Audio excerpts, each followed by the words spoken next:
Bueno, hola, soy Gervasio, trabajo en el equipo de Jobs de Stack Overflow. Voy a mirar más para la derecha porque tengo el micrófono acá y se escucha mejor, no porque los esté ignorando. Una cosa que quería comentar, que tengo la badge Nota Robot para los que tengan cuenta en Stack, el que quiera me la pide cuando termine de hablar, no hay problema. Y un disclaimer que tengo que hacer es que no soy Data Scientist y voy a estar hablando de Data Science hoy. Eso quiere decir que si alguno acá sabe de R, sabe de estadística, me va a pasar el trapo 20 veces. Lo que quiero contarles yo es un poco cómo uno puede arrancar a usar R y Data Science siendo un programador, ¿no? Yo antes de entrar a Stack, hace 8 meses, nunca había hecho nada con Data Science. Empecé a descubrirlo, la verdad que me resultó muy fácil de aprender y además me sirve muchísimo para argumentar qué decisiones son las mejores para nuestro producto. Ganar discusiones, básicamente. Así que la verdad que es increíble. Una agenda cortita de qué es lo que voy a estar hablando hoy. ¿Qué es Data Science? ¿Por qué R? Un par de ejemplos que han hecho mis coworkers que son geniales. Funciones de RStudio que vamos a estar haciendo. Y después una demo intentando responder la pregunta ¿qué tag da más reputación en Stack Overflow en español? Y después unos pasos de si ustedes quisieran arrancar con Data Science, ¿qué cosas podrían hacer bien fáciles? Ando medio apurado de tiempo, pero voy a estar acá hasta el sábado, así que cualquier cosa que tengan ganas de charlar, me paran y feliz. ¿Qué es Data Science? Acá tengo una definición de Berkeley. Lo que hice fue traducir como los puntos más importantes. Es la intersección de ciencias sociales, porque normalmente queremos entender cómo actúan nuestros usuarios, o cómo la gente va a usar nuestro producto, si hay algún problema, lo que sea. Estadística, porque vamos a querer sacar conclusiones que sean generalizables. Yo voy a analizar determinada muestra y la idea es que después pueda decir los usuarios prefieren esto. Computación, porque vamos a programar todos estos análisis. Y diseño, porque la idea atrás de responder una pregunta es contar una historia. Y voy a mostrar un par de ejemplos donde queda clarísimo por qué el diseño es tan importante y es algo que a nosotros, desarrolladores, por lo menos a mí no me sale. Cuando estaba mostrando esto a mi esposa, que ella es Data Scientist, me dijo, bueno, no solo ciencias sociales, también se usa muchísimo para física, para química, se usa en todos lados. Entonces, le dejé ciencias, me parece que hace más justicia. ¿Por qué voy a usar R? Tiene una curva de aprendizaje muy accesible. Si ustedes saben trabajar con SQL, entonces tienen las básicas de todo lo que vamos a hacer hoy. ¿Tá? Tiene una excelente comunidad. Preguntas y respuestas las pueden hacer en Stack Overflow, pero también hay grupos especializados. Está R Ladies, que tiene un capítulo en Buenos Aires para las chicas que tengan ganas de programar con R. Están haciendo workshops, están muy buenos. Está el R User Group, que también hace meetups. Hay muchísima comunidad y hay comunidad internacional y son comunidades muy inclusivas que están muy piolas. Es la herramienta que usan los estadísticos. Lo que nos permite usar la misma herramienta es que todos juguemos al mismo juego. Que yo no tenga que enseñarle a un tipo que sabe mucho de estadística cómo programar con Python o cómo configurar la conexión a la base de datos, es un golazo. Otra cosa que pasa es que yo tengo un conocimiento muy acabado del producto, porque yo lo implementé, pero capaz que en mis modelos analíticos, a mi estadística hago agua por todos lados.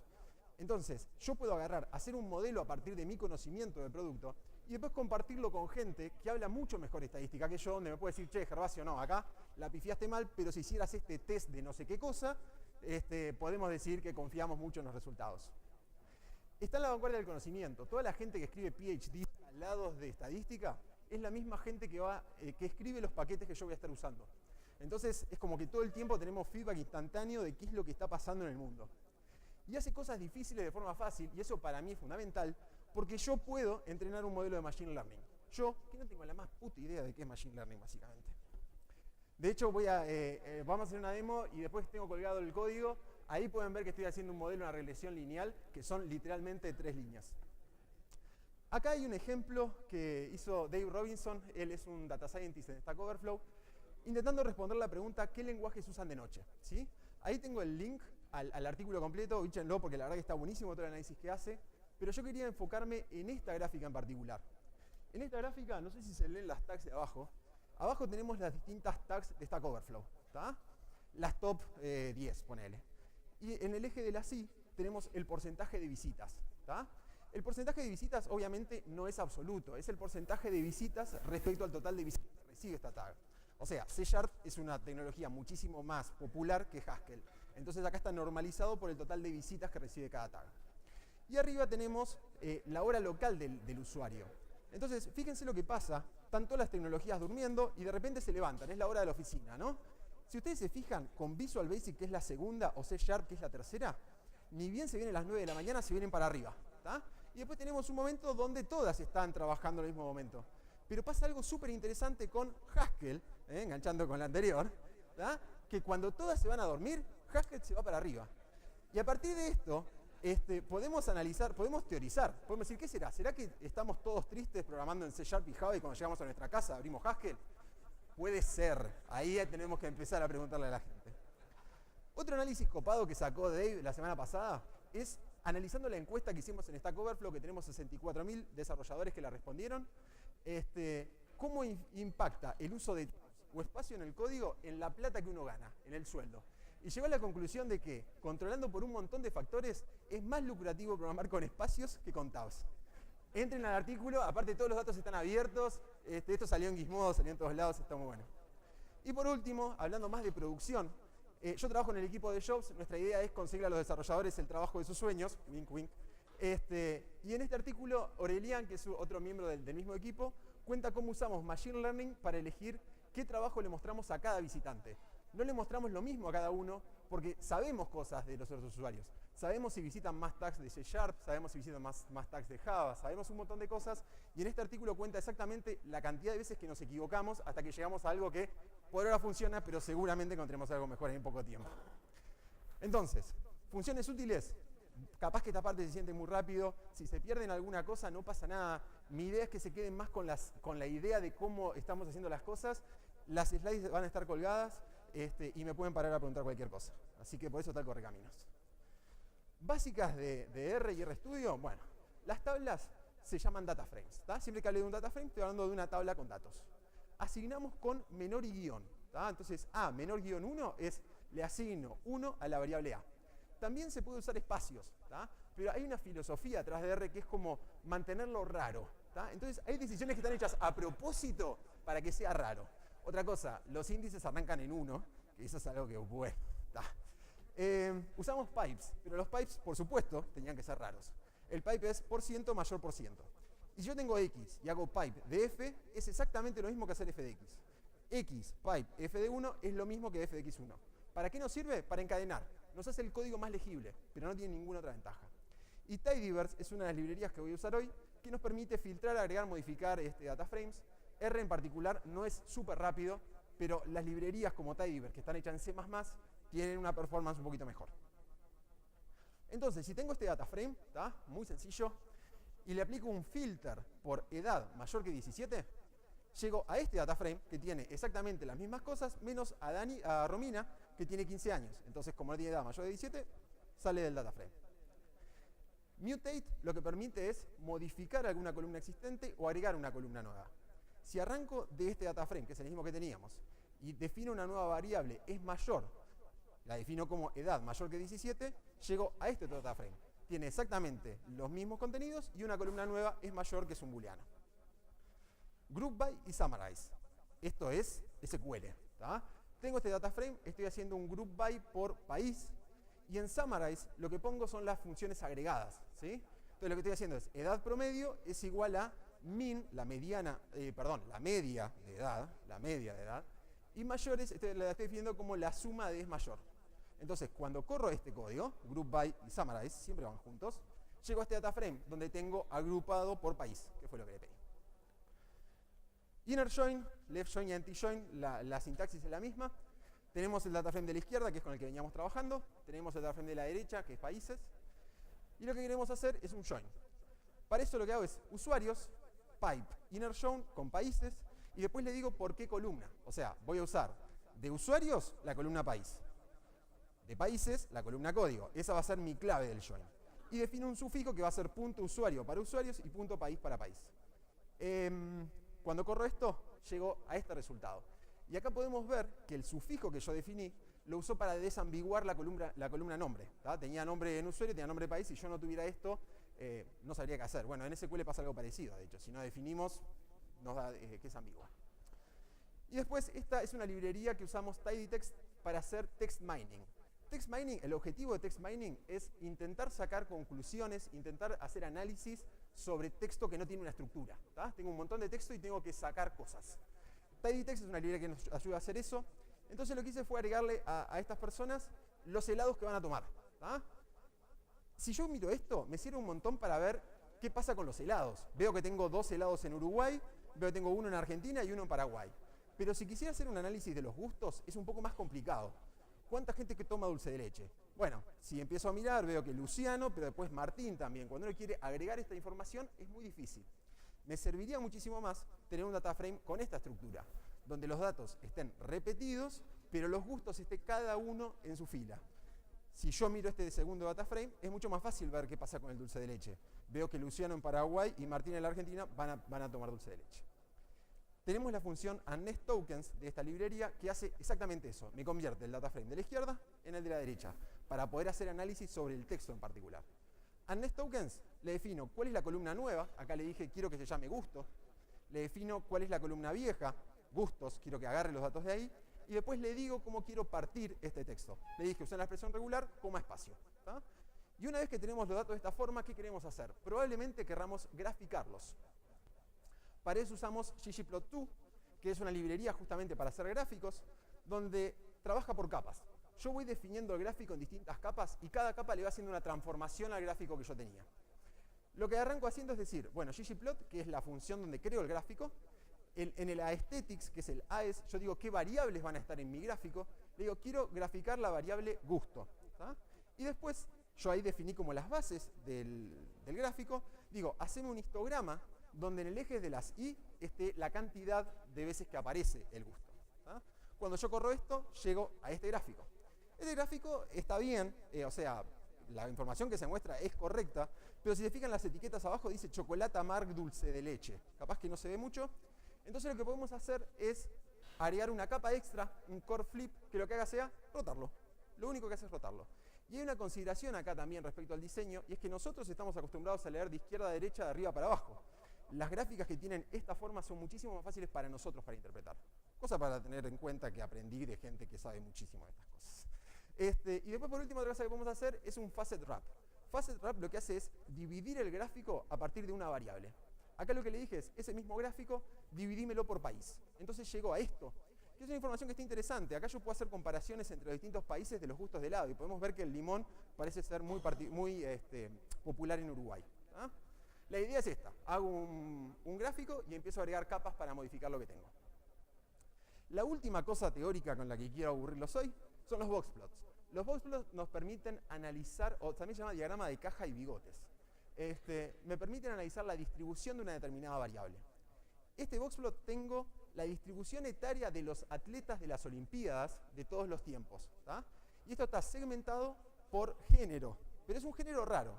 En el M tenemos los hombres que participaron de disciplinas masculinas. En el F tenemos las mujeres que participaron de disciplinas femeninas. Y en B tenemos los hombres y mujeres que participaron de disciplinas mixtas. ¿Tá? Me voy a centrar para intentar entender qué son estos gráficos en el de hombres porque tiene algunas features que me interesa destacar. Tenemos la cajita, ¿sí? De la base de la caja hasta abajo tenemos el primer cuartil. Eso quiere decir que el 25% de los hombres que participaron en disciplinas masculinas tenían entre 0 y 22 años. ¿Tá? Está bien. Después tenemos el bigote. El bigote es esa línea punteada que sale de la caja y termina en la línea horizontal. Acá se acumula la mayoría de mis observaciones. Quiere decir que si bien es cierto que el 25% de los atletas tiene de 0 a 23, la gran mayoría de mis atletas tenían entre 15 y 23, ¿tá? Cosa que parece bastante razonable. Y los puntitos que aparecen abajo son casos atípicos. ¿Tá? Siempre es interesante mirar estos casos atípicos, en particular en este caso parece que hay un hombre que participó de disciplinas masculinas que tenía menos de 10 años. Si yo tuviera el data frame, lo que haría sería, quiero ver quién es esta persona. O sea, cómo llegó a las Olimpiadas con 9 años, qué disciplina participaba, en qué año fue, ver de la historia. Y lo interesante de esto es que uno va intentando responder una pregunta y le salen 5. Y está buenísimo como medio ir viendo y respondiendo las preguntas que van surgiendo. Después en la caja tenemos, entre la base de la caja y la línea del medio, el segundo cuartil, el segundo 25%. Lo mismo pasa con este, que tenemos el tercer 25%, y la parte de arriba es igual. Desde la parte de arriba de la caja hasta el infinito tenemos nuestro último cuartil, el 25%. Acá podemos ver que el 25% de los atletas hombres que participaran en disciplinas masculinas en todos los tiempos tenían entre 27 y 70 y pico de años. ¿Tá? Pero la gran mayoría de estos atletas tenían entre 32 y 37. ¿Tá? Y fíjense que tenemos un montón de casos atípicos. Cuando yo primero vi esto dije, che, pero ya que son tantos casos atípicos, ¿no correspondería que entren ahí? No, porque hay muchísimos más elementos adentro del bigote que en estos casos atípicos. De hecho, hay un montón de propiedades estadísticas para definir a dónde se marca estas líneas horizontales. Bueno, vamos con la demo. La idea es responder esta pregunta: ¿qué tags de Stack Overflow dan más reputación al responder? En español, pero en realidad la estructura es la misma que para todos. O sea, yo lo que hice fue bajar el dump de Stack Overflow en español. Están disponibles todos los datos de Stack Overflow abiertos. Lo mismo que ustedes ven cuando entran al sitio, lo pueden bajar acá. Los convertí a CSV y para este análisis voy a usar las columnas post y votes. Este es R. Y lo que tiene de bueno R es que uno va, a medida que va escribiendo y va respondiendo preguntas, lo va haciendo de forma interactiva. Mi idea es mostrar un poquito eso. Acá tengo un Markdown que es bastante parecido al Pine Notebook, que creo que era lo que estaba usando Sales antes. Entonces, esta es la inicialización. Y acá estoy cargando la librería Reader, que lo que me permite es leer archivos CSV. ¿Ah? Este dataframe de post tiene lo mismo que tenemos nosotros en la base de datos. Y en el data dump tenemos la metadata. Entonces podemos saber que el post type ID 1 quiere decir que esto es una pregunta, el post type ID 2 quiere decir que es una respuesta. ¿Tá? Entonces, columnas interesantes, tenemos el creation date, en el body tenemos lo que sería el cuerpo tanto de la pregunta como de la respuesta. Me sigo moviendo. Y otra cosa que para mi análisis es súper importante son las tags. Y acá lo que puedo ver es que las preguntas tienen tags, pero las respuestas no. ¿Eso por qué es? Porque la persona que pregunta en Stack Overflow es la que define las tags y la persona que responde a esa pregunta. Eso tiene sentido desde el punto de vista del diseño de la base de datos, pero yo necesito en mi análisis mezclar esos datos. Para eso lo que voy a hacer es un join. Y acá, si nos seguimos moviendo para la derecha, vemos que tenemos parent ID. Las respuestas tienen el parent ID de la pregunta original. ¿Tá? Bien. Entonces, mi primer paso va a ser justamente hacer ese join. ¿Tá? Acá estoy cargando la librería tidyverse que había mencionado y hago un join de post consigo misma, y lo voy a ordenar por el parent ID que coincida con el ID. Le pongo el sufijo respuesta, porque el primero es el que tenía parent ID, y les pongo el sufijo pregunta. Cuando corro esto, me genera el dataframe respuestas, donde podemos ver que tenemos un montón de columnas. Al principio teníamos todos puntos respuesta, y si me sigo moviendo, eventualmente, si todo sale bien, punto pregunta. ¿Tá? Entonces tenemos en la misma línea la información de la respuesta y la información de la pregunta, en particular de las tags. Muy bien, tenemos esto, pero tenemos un dataframe muy ancho, tenía muchas columnas. Entonces lo que voy a hacer es quedarme con las columnas que me interesan. Entonces tenemos algo un poquito más lindo de manejar, que es esto. ¿Tá? Tenemos el ID de la respuesta, el ID de la pregunta, la fecha de creación y las tags. Y acá me pasa lo mismo que pasaba con los helados, con los gustos de helado, ¿no? Es muy difícil saber qué pasó con C++ si tengo los datos así. Para eso lo que voy a hacer entonces es usar tidytext y voy a hacer una nest tokens haciendo exactamente lo mismo, solo que definiendo una expresión regular un poquito distinta por cómo tengo los datos. Estoy diciendo todo lo que sea menor, mayor o igual me va a separar las tags. Entonces tengo esto donde tenemos la misma información, solo que repetida, ¿no? En la primera tenía 3 tags, así que aparece 3 veces, ¿tá? El ID de la respuesta ven que es 2, 2, 2, y aparece cada una de las tags separadas en sus columnas, en su fila. ¿Tá? Muy bien. Próximo paso entonces, voy a agrupar, quiero ver información de las tags. Lo que estoy haciendo acá es agruparlo por tag, y en el summarize estoy calculando el puntaje total como la suma del puntaje. Una cosa importante es que el puntaje, acá está mal, en realidad estos serían los votos para arriba, no es el puntaje, ¿tá? Son los votos. Respuestas es el total de respuestas, en R se define así como n paréntesis el count. Calculo la mediana y calculo el promedio. Entonces cuando corro esto, llego a algo así, que la verdad que está muy lindo de leer. Tengo todas las tags y tengo las distintas features de cada tag. Buenísimo. Próximo paso, probablemente graficarlo. ¿Tá? Entonces lo que voy a hacer es cargar ggplot y voy a graficar cómo el puntaje varía para cada tag. ¿Tá? Y geomcall es un gráfico de barras. Fíjense la hermosura a la que llego. ¿Tá? Es muy difícil sacar conclusiones a partir de este gráfico. El problema que tengo es que tengo muchísimas tags. Entonces, mi primer paso va a ser filtrar las tags. Lo que voy a hacer es, como yo quiero ver cuáles son las que dan más puntaje, las voy a ordenar por puntaje total de forma descendente y me quedo con las primeras 10. Cuando dibujo esto, bueno, empieza a tener más pinta, ¿no? Parece que JavaScript es la que da más puntos, después tenemos Java, después PHP. Y si se fijan, no están ordenadas. Aunque en realidad sí están ordenadas. Porque la primera primera es Android, la segunda es C#, la tercera es C++. Lo que está haciendo R es, como esto es un string, yo sé cómo ordenar string, lo ordeno alfabéticamente. Cuando nosotros queremos ordenarlo de otra forma, lo que tenemos que hacer es convertir este string a un factor. Un factor es un tipo de R que tiene como dos valores. Por un lado la etiqueta, que es lo que se ve, y por otro lado un valor que se usa para ordenarlo. ¿Tá? Es lo mismo, solo que en vez de decirle ordenar por string, le digo ordenalo por este valor. Cuando corro esto, vemos algo un poquito más lindo. Y lo último que nos falta, porque somos buenos ciudadanos, es rotarlas. ¿Tá? Entonces puedo decir que tengo que responder JavaScript. Bueno, no. ¿Qué pasa? Hay un montón de respuestas en JavaScript. Entonces, hay muchísimas preguntas, muchísimas respuestas, y solo el hecho de saber cuál es el total de puntaje no me sirve demasiado. Para eso lo que necesito mirar es el promedio. Entonces lo que hago es exactamente el mismo gráfico, solo que en vez de ver el puntaje total, miro el puntaje promedio. Digo, uy, mirá lo que acabo de descubrir. O sea, código abierto da un promedio de 15 votos para arriba. Esto es increíble. Lo que hice cuando vi esto es entrar a Stack Overflow en español y mirar qué pasa con código abierto. La respuesta, hay solo una pregunta hecha con esta tag. Entonces, si yo quiero responder código abierto, voy a quedarme sentado en la computadora mirando sin hacer nada. Lo que me falta es filtrar por etiquetas que sean populares. Entonces lo que voy a hacer es al mismo gráfico, vieron cómo voy haciéndolo de forma interactiva, me quedo con las tags que tengan por lo menos 100 respuestas. ¿Por qué 100? Porque es un número redondo, es un número que me gustó. Y esto tiene mucho de jugar con esto. Agarro, pruebo 100, veo qué pasa, no me gustó, pongo 200. Y no solo cambiaron las etiquetas a la izquierda, sino que también cambió muchísimo el promedio. Estamos hablando de 15, ahora estamos hablando de 3. Es algo que va más en línea con lo que yo he visto que pasa en la comunidad. Digo, bueno, regex, git, variables, parece que son buenas tags para responder. Genial, pero hasta ahora no he visto nada de la distribución. No sé qué tan común. Capaz que hay una respuesta que tiene 200 votos y todas las demás tienen 1. No tengo que esperar ser uno de las que se saca 200. Para eso vamos a usar un boxplot para ver cómo se distribuye el puntaje en las distintas respuestas.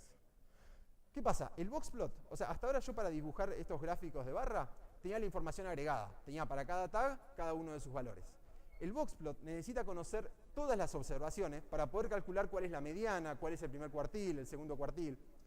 Entonces lo que voy a hacer es filtrar las respuestas que tienen las top tags. Las top tags me las estoy definiendo de la misma forma que hice hoy, donde estoy agarrando las tags, me quedo con las que tienen por lo menos 100 respuestas, las ordeno por puntaje promedio decreciente y me quedo con las top 10. Entonces top tags es únicamente esto, ¿tá? Son las top tags.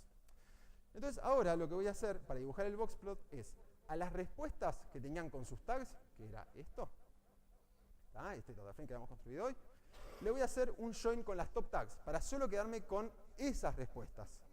Y después voy a graficar el puntaje en función de la tag. Acá lo que estoy haciendo es rotar las coordenadas y hacer un boxplot. Hago esto y llego a esta hermosura, ¿tá? De nuevo me pasa lo mismo, ven que está todo como medio desordenado. Lo que voy a hacer es lo mismo que hice hoy, que es ordenarlo, solo que hay un detalle. Como la línea esa del medio de la caja es la mediana, la voy a ordenar por mediana. Y hago esto y llegamos a este grafiquito que tenemos que analizar.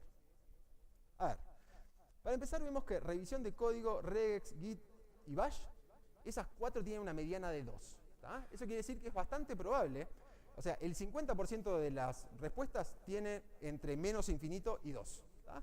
Eso, aunque no lo crean, es bueno. Entonces, vemos que tenemos estas 4 etiquetas en las que me gustaría arrancar a analizar. Regex se va un poquito para la izquierda. Eso quiere decir que hay bastantes preguntas que tienen puntaje negativo. Pero por otro lado, cuando yo miro el bigote de la derecha, que es la liñita que está a la derecha, se va bastante para arriba, ¿no? Es más o menos como un 5. Una cosa interesante para notar también es que esto es un JPG. Entonces yo no puedo saber exactamente cuál es el valor. Y eso lo voy a arreglar después. Por otro lado, regex, podemos ver que hay una respuesta que metió 40 votos para arriba. No tiene sentido que yo me enfoque en eso. Pero por otro lado, bueno, también tenemos variables, que fíjense qué pasa con variables. Variables no tiene bigote abajo. ¿Eso qué quiere decir? No tiene ninguna respuesta que tenga puntaje negativo. Capaz que está bueno para analizar esto. Muy bien, y después tenemos C++, que parece bastante popular. Si se fijan, no aparece la parte de abajo. Eso quiere decir que el 50% de las tags tienen entre menos infinito y 1. Y el segundo cuartil está en 1. O sea que hay un montón de respuestas que tienen exactamente un voto. Miro esto y digo, buenísimo, me gusta. Yo la verdad que invertiría mi tiempo en regex, asumiendo que supiera de todos los temas, ¿no? Que no es el caso. Lo otro que me interesa analizar es, pero esto, ¿cómo ha cambiado la comunidad en cuanto a su forma de votar? Para eso lo que quiero hacer es ver cómo los votos han ido cambiando mes a mes. ¿Tá? Voy a mirar, acá yo uno del dataframe que cargué, ni bien arrancó esto, tiene esta forma, donde tengo el post ID, que es tanto la pregunta como la respuesta, y el vote type ID.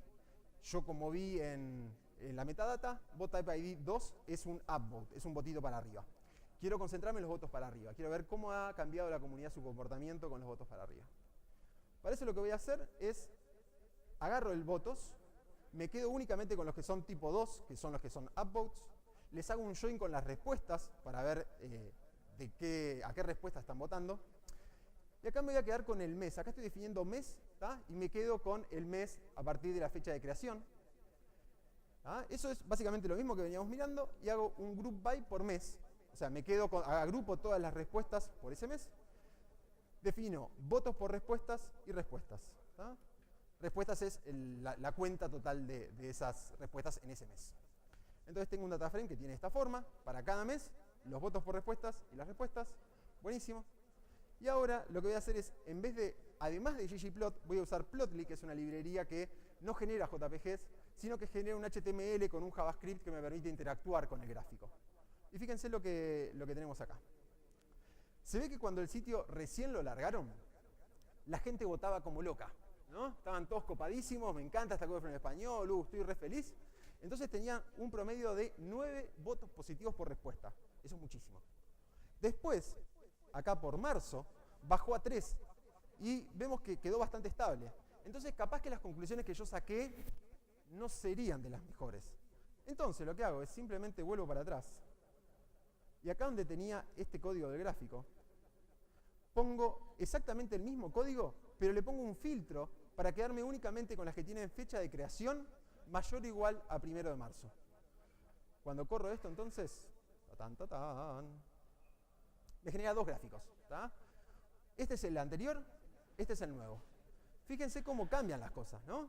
Antes era como una cuestión más optimista. Hay un montón de etiquetas que tienen mediana 2. Acá, bueno, revisión de código y regex. Lo que me pone contento es que regex se ve que es una etiqueta que está buena. Ahora tengo como más confianza, porque aunque saque el primer tiempo ese que era todo felicidad, sigue teniendo una mediana de 2. Y variables también parece una segura, si no me quiero arriesgar mucho, porque no hay ninguna respuesta que tenga menos de 0. ¿Tá? Bueno, esa era mi demo. Y ahora, la última slide. ¿Qué deberían hacer ustedes si quieren arrancar con Data Science? A mí me parece que me hubiera servido muchísimo que alguien me lo dijera antes, por eso quería compartirlo. Bajar el RStudio, es open source, es esta herramienta con la que yo estaba trabajando. Se pueden bajar el código de la demo en esta URL. Está disponible las slides, está disponible el código. Además, hay un modelo de Machine Learning para hacer una regresión lineal que nos ayude a entender cómo la edad de una respuesta y las tags permiten predecir el puntaje de una respuesta. Me parece, hay unos temitas ahí de estadística, de correlaciones entre las variables y no sé qué. Igual me parece que está bueno para ver cómo podemos hacer esto, aunque no sea lo más estadísticamente correcto. Preguntá, en Stack Overflow, en otras comunidades, a mí si me ves en la vuelta, en Twitter, hay una comunidad realmente increíble ayudando con estas cosas. Después, la encuesta que usó Dave para ver la correlación entre espacios o tabs y el salario, está disponible en esta URL, incluye datos de salario. Esto es algo que ustedes pueden entrar a jugar, bajarlo, son 64.000 personas que respondieron, está disponible para jugar. Hay muchos datasets abiertos, está kaggle.com, que es genial. Jueguen con datos abiertos, jueguen con datos en el trabajo, y si en el trabajo no pueden jugar con datos, busquen trabajo en Stack Overflow Jobs. Gracias.